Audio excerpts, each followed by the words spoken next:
Hello, my dear English learners. Welcome to Coffee English Bedtime Story Practice. I am so happy you are here with me tonight.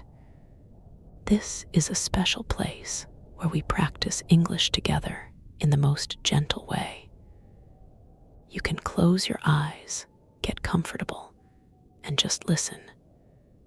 Do not worry if you miss some words. Do not worry if you do not understand everything. This is normal and perfectly okay.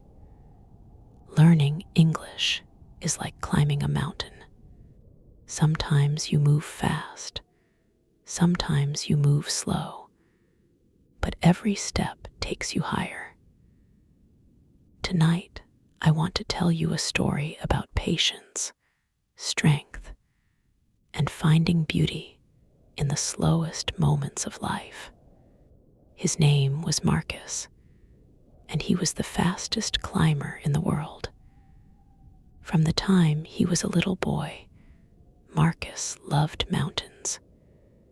He loved the challenge of going up, up, up, until he reached the top. But Marcus was not like other climbers. Other climbers took days or weeks to climb big mountains. Marcus climbed them in hours.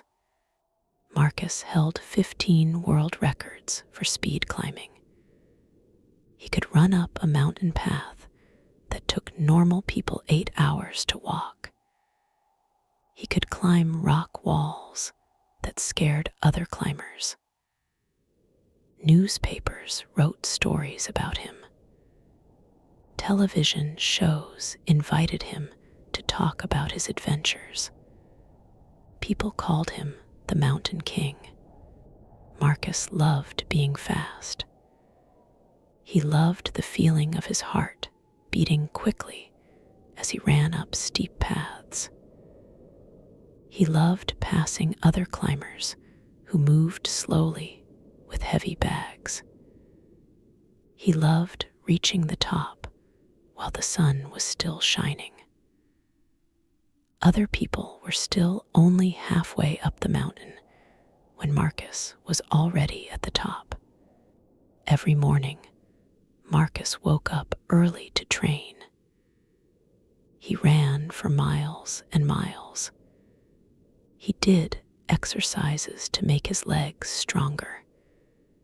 He practiced climbing on fake walls in the gym. His whole life was about being faster, stronger, better than yesterday. Marcus had climbed mountains all over the world. He climbed in the Alps in Europe. He climbed in the Rockies in America. He climbed in the Himalayas in Asia. Everywhere he went, he broke records. Everywhere he went, people knew his name. But Marcus was never happy with his success. Every time he reached a mountain top, he was already thinking about the next mountain. Every time he broke a record, he wanted to break it again. Speed was everything to him. Going slow meant failing. One cold morning in November, Marcus was training on Mount Wilson. This was a mountain he had climbed hundreds of times before. He knew every rock, every tree, every turn in the path. Today, he wanted to beat his own record on this mountain. He wanted to reach the top in less than 2 hours. Marcus started running up the mountain path as the sun was coming up. His legs felt strong. His breathing was steady. He was moving faster than ever before. After 1 hour, he was already 3/4 of the way to the top. He was going to break his record easily, but then something terrible happened. Near the top of the mountain, There was a section where climbers had to jump from one rock to another.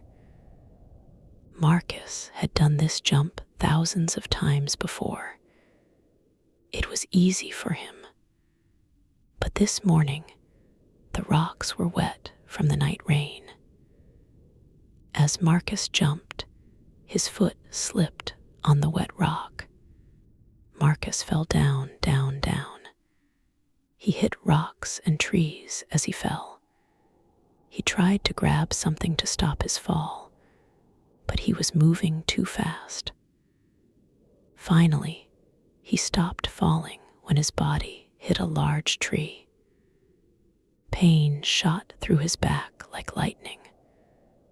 Marcus could not move. He could not feel his legs.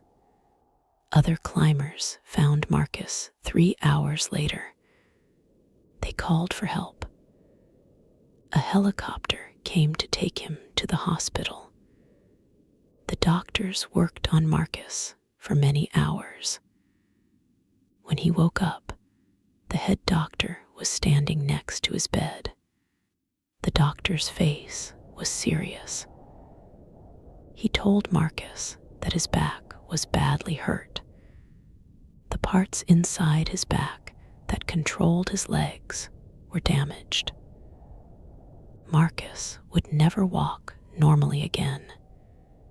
He would need to use a wheelchair for the rest of his life. The doctor said he was sorry, but Marcus would never climb mountains again. Marcus felt like the world had ended. Mountains were his life. Climbing was everything to him. What was the point of living if he could never run up a mountain path again? What was the point of being alive if he could never feel the wind on his face as he reached the top? For weeks, Marcus stayed in his hospital bed. He did not want to talk to anyone. He did not want to eat. He did not want to learn how to use a wheelchair. Friends came to visit him, but he told them to go away. His family tried to help him, but he was too angry and sad to listen. The doctors said Marcus needed to go to a special hospital.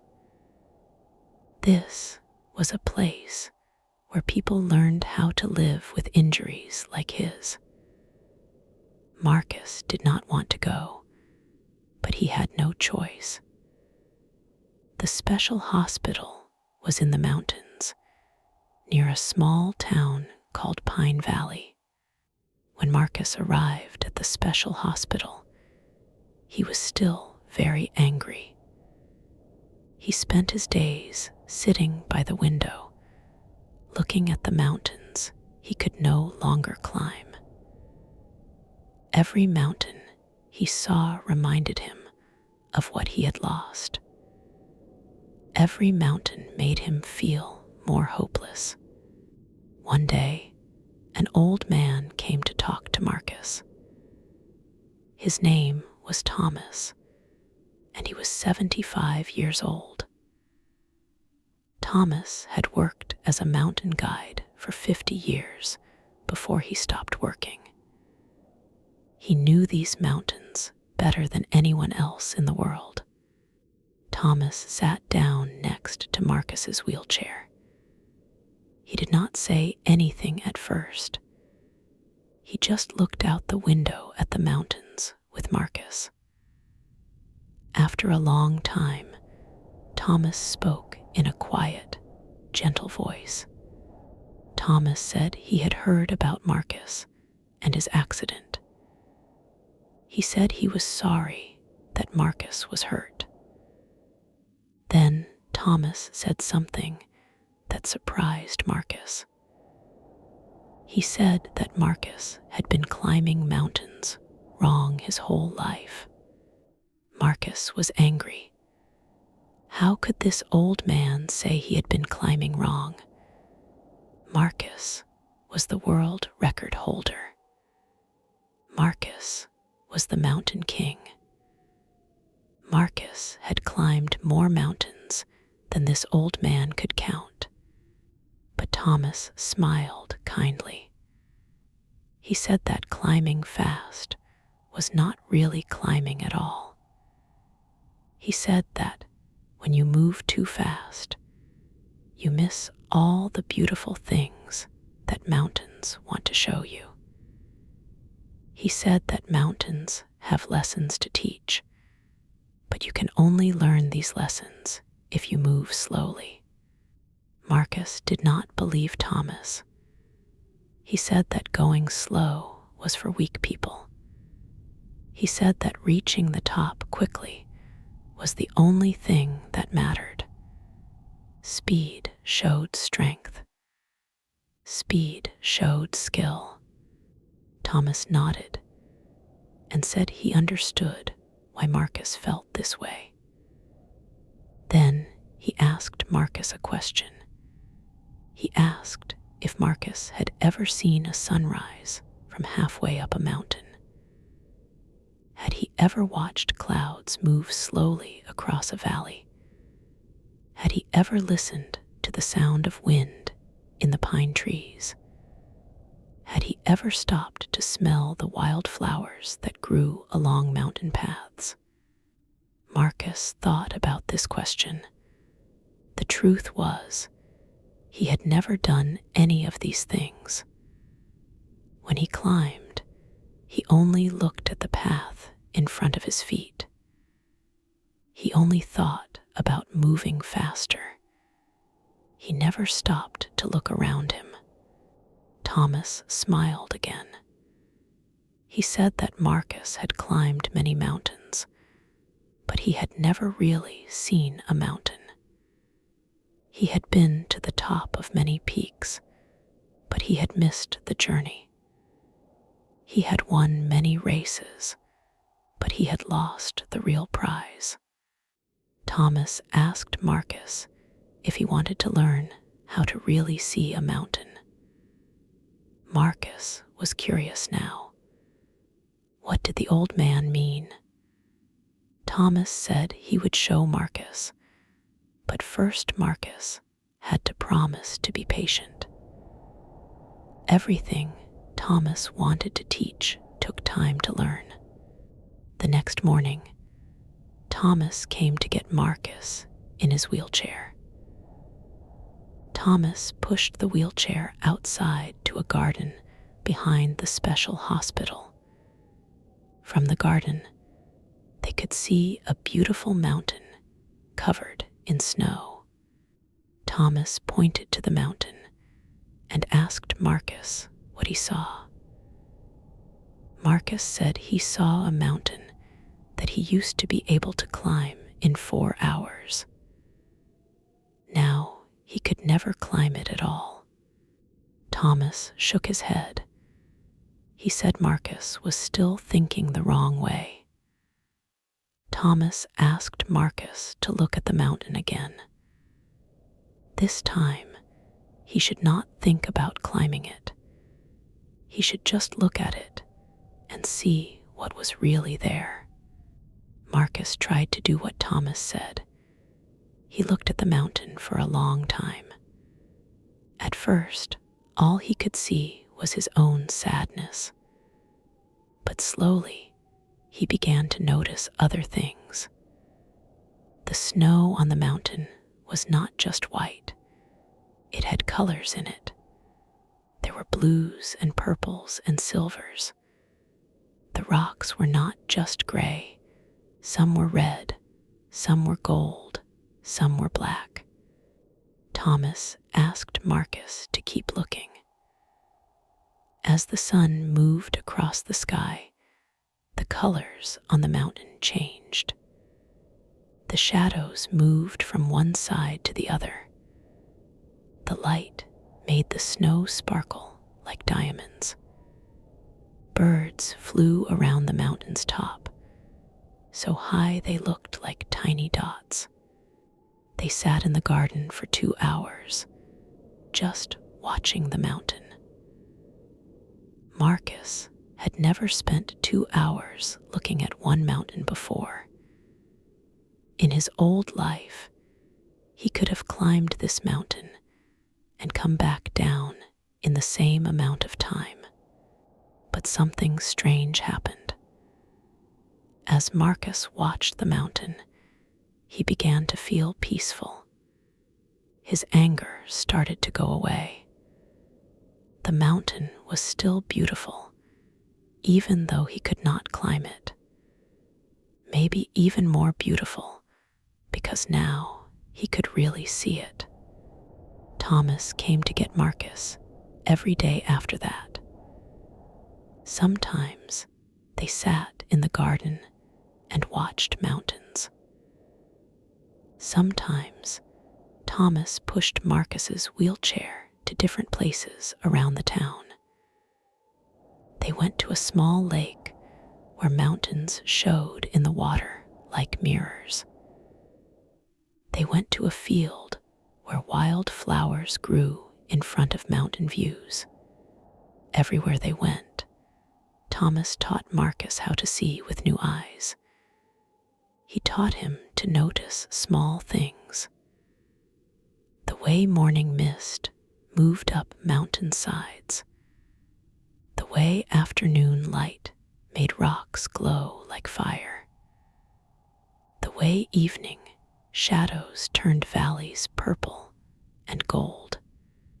Thomas also taught Marcus about the people who lived in the mountains.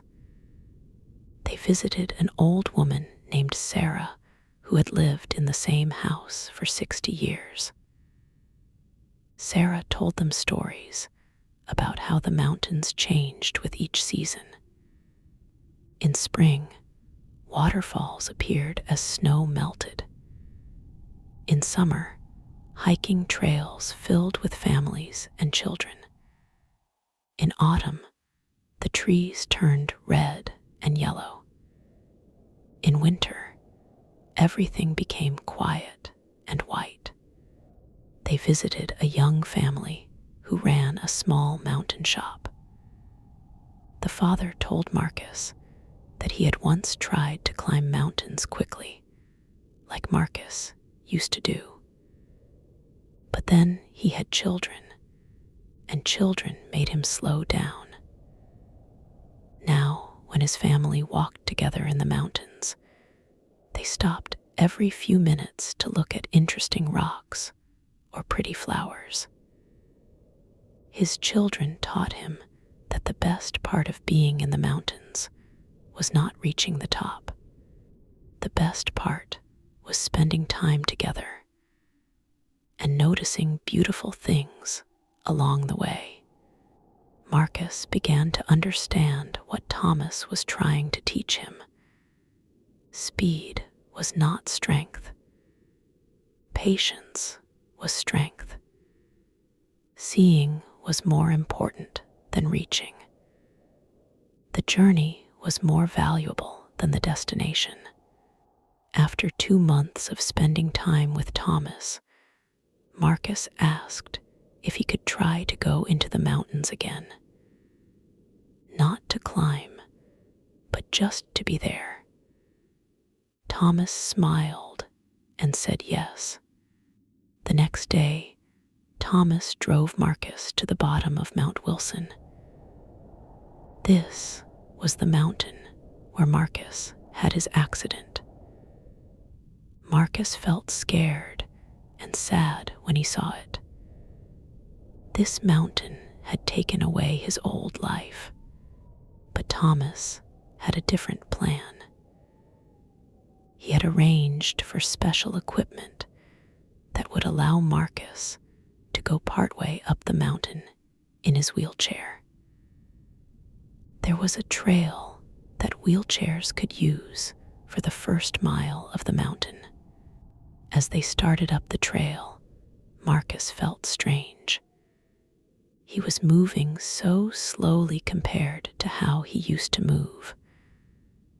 Other hikers passed them, walking faster than Marcus was rolling. In his old life, this would have made Marcus angry. But now, Marcus felt something different. Moving slowly meant he could hear things he had never heard before. He could hear water running in a small stream beside the path. He could hear different birds singing in different trees. He could hear the wind making different sounds as it moved through different types of leaves. Moving slowly meant he could smell things he had never smelled before. Pine trees smelled different from oak trees. Wild roses smelled different from mountain plants. Even different rocks seemed to have different smells when the sun warmed them. Most importantly, moving slowly meant he could really look at things.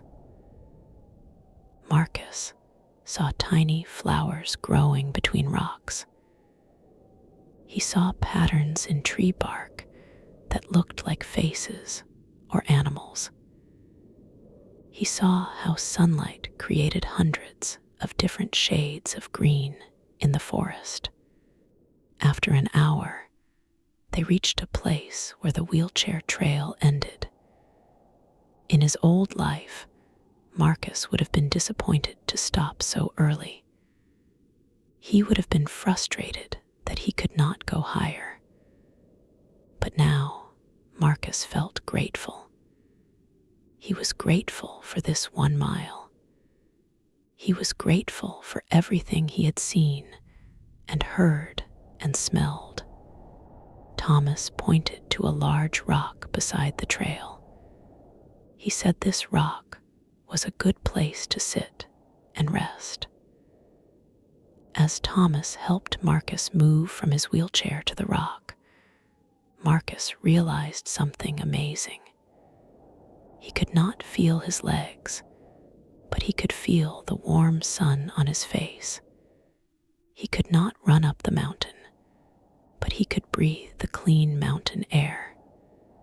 He could not reach the top, but he could be present in this beautiful moment. They sat on the rock for a long time. Other hikers walked past them on their way up the mountain. Some hikers were moving fast, like Marcus used to do. They had their heads down, focusing only on the path ahead. They looked tired and stressed. Marcus realized that he used to look like that too. Other hikers were moving slowly. They stopped to take pictures of flowers. They pointed out interesting birds to their friends. They sat down to drink water and enjoy the view. These hikers looked happy and peaceful. They looked like they were having fun. Marcus asked Thomas which type of hiker was better. Thomas said both types were fine, but only one type was truly enjoying the mountains. The fast hikers would reach the top quickly, but they would miss most of the beauty along the way. The slow hikers might not reach the top at all, but they would have a richer, deeper experience. Thomas said that mountains do not care how fast you climb them. Mountains do not care if you reach the top or not. Mountains only care that you respect them, appreciate them, and learn from them. The best way to do this is to slow down and pay attention. As the sun began to set, Thomas and Marcus made their way back down the trail. Going down was even slower than going up because they had to be very careful with the wheelchair on the steep parts. But Marcus did not mind being slow anymore. Slow meant safe. Slow meant he could wave to other hikers as they passed. Slow meant he could enjoy every minute of being in the mountains. When they reached the bottom of the trail, Marcus felt something he had not felt since his accident. He felt happy, really, truly happy. He had only gone 1 mile up the mountain, but it had been the most meaningful mile he had ever traveled. From that day on, Marcus went to the mountains with Thomas every week. Sometimes they went to the same trail, and each time Marcus noticed different things. Sometimes they went to new trails that wheelchairs could use. Marcus discovered that there were many trails he had never known about because he had always been focused on climbing the highest peaks as fast as possible. Marcus also began to meet other people who enjoyed the mountains in quiet ways. He met photographers who spent hours waiting for the perfect light to take one picture. He met bird watchers who sat still for long periods just to see one rare bird. He met elderly couples who took very short walks but talked and laughed the whole time. All of these people taught Marcus that there are many ways to love mountains. Speed climbing was just one way, and maybe not the best way. The best way was the way that made you happiest and most peaceful. Marcus started writing about his new experiences. He wrote articles for hiking magazines about people in wheelchairs enjoying mountains. He wrote about how people with disabilities could still enjoy nature. He wrote about the importance of slowing down and really seeing the world around us. Marcus also began speaking to groups of climbers and hikers. He told them about his accident and how it changed his life. At first, people expected him to tell a sad story about losing his abilities. But instead, Marcus told a happy story about gaining new abilities.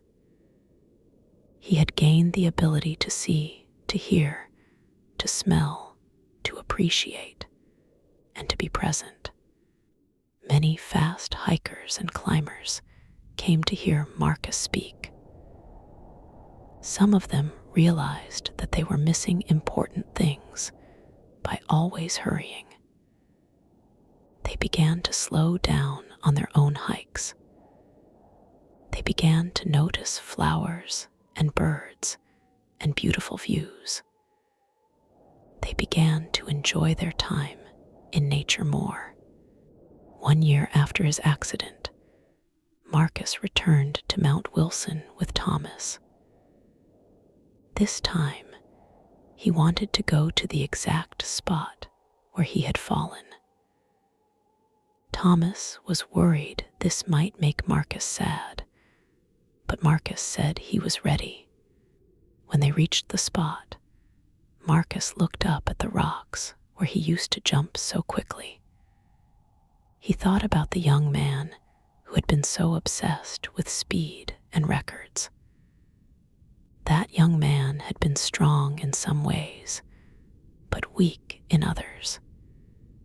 He had been physically powerful, but emotionally impatient. He had conquered mountains, but he had never really experienced them. Marcus was grateful for that young man, because without him, Marcus would never have learned to love mountains in the first place. But Marcus was also grateful for his accident, because without it, he never would have learned to truly see mountains.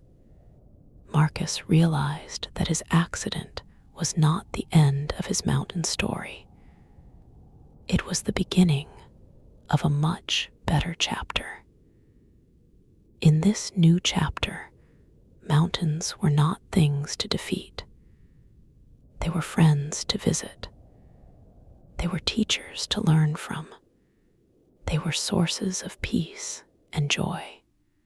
As Thomas pushed Marcus's wheelchair back down the trail that day, Marcus felt completely content.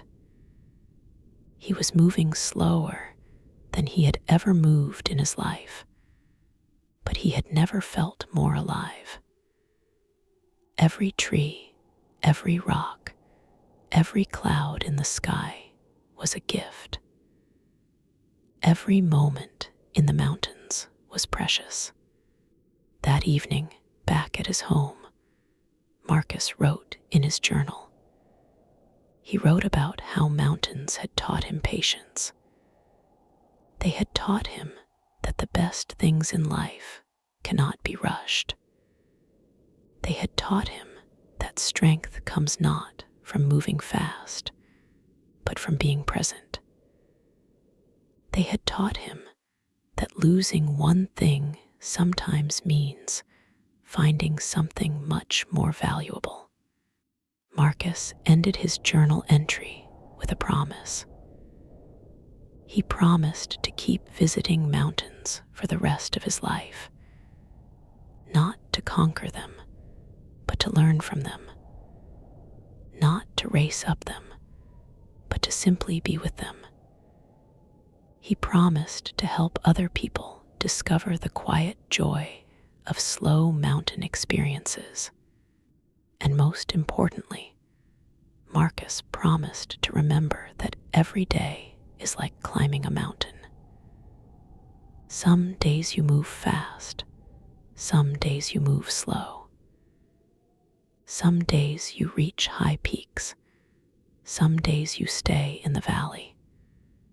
But every day offers something beautiful if you just slow down enough to see it. My dear English learning friends, as you prepare to sleep tonight, remember Marcus and his mountain. Remember that learning English is also like climbing a mountain. You do not need to rush to the top. You do not need to learn everything quickly. The most important thing is to enjoy each step of your journey. Every new word you learn is like stopping to notice a beautiful flower on the trail. Every conversation you have in English is like reaching a scenic viewpoint. Every mistake you make is like taking a rest to catch your breath. All of these things are part of your adventure. Be patient with yourself. Be kind to yourself. Remember that the goal is not to become perfect quickly. The goal is to enjoy the process of learning and growing. Like Marcus discovered, the journey is more important than the destination. Sleep well tonight, my friends. Dream of peaceful mountains and patient progress. Dream of the beautiful English-speaking person you are becoming, one word at a time, one day at a time.